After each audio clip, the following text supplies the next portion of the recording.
She said, recently Bronx spoke on Kerry Morton's show, Family Business, which, by the way, you can check out on adfreeshows.com, that you finished wrestling before he was born.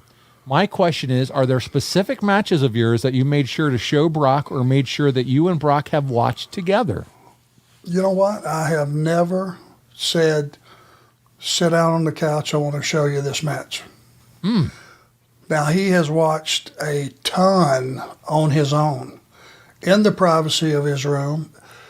It's never been a situation with he and I where I have pushed him to be a wrestler or I've pushed against him being a wrestler. It's been his choice. Which, when you ask him, what is your favorite match? He does not say one of his dad's matches. Undertaker, Shawn Michaels, first match, WrestleMania. Yeah, that's one of that's right up there, dude. The first one they did, not the second one was good too, but that you can't touch that first one. So good. Yeah, I think that's a good choice of two pros, and my God. And you were there, right? You were there with the company at that time. Do you remember watching it backstage or what that was like to see them put on that clinic? I sat there with my jaw on the ground and my chest out going, that's what we do. Ah, so good. You were given the award of Best on Interviews in 1990 by the Wrestling Observer newsletter. Does Amy know about your career or what? Do you think your interviews at this time were exceptionally deserving of the award, or were your interviews no different from others? You were just finally getting the or were you just finally getting the recognition you deserve? Is her question. Gosh, at the time you kind of take it with a grain of salt. You don't try to. You think, well, God, I wish I'd voted the best wrestler. The best promo thing, and then I started to think, well, that's the one thing that is just yours. You can do a promo in a way, and it belongs to you, and people that see it, if you don't have a name written under it, they can immediately pick out who said that.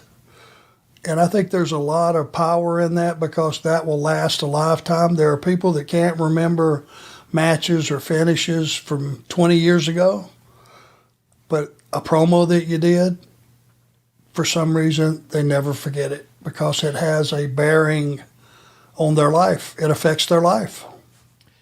Dare I say, there are a long, long list of great wrestlers.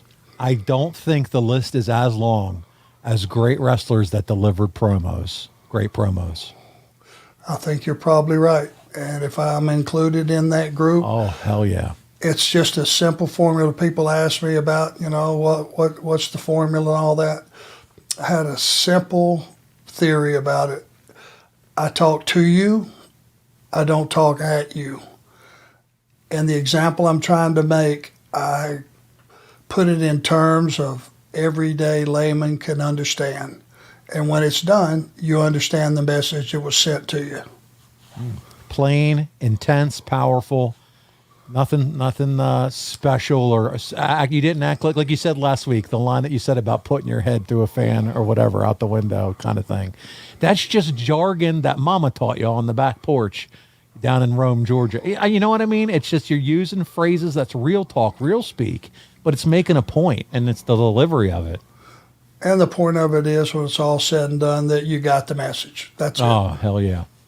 Last one from Amy. Do you have any good Billy Jack Haynes stories? His name seems to be popping up more as I've been reading up on wrestling in the 80s.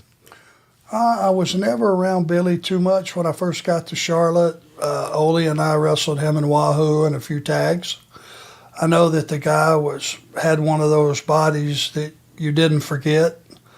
Word on the street always was, really tough guy, good worker, great look, had all the tools. And those few matches that Ole and I wrestled him in Wahoo, they made a good team. And that's the only time, to be honest with you, that I was ever around him. And it wasn't very long.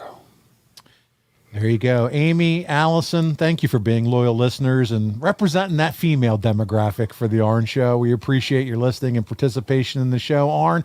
We're going to transition to that population of our audience that really enjoys the Blue Chew commercials. Are you ready to dive into some of the male audience here? The sickos.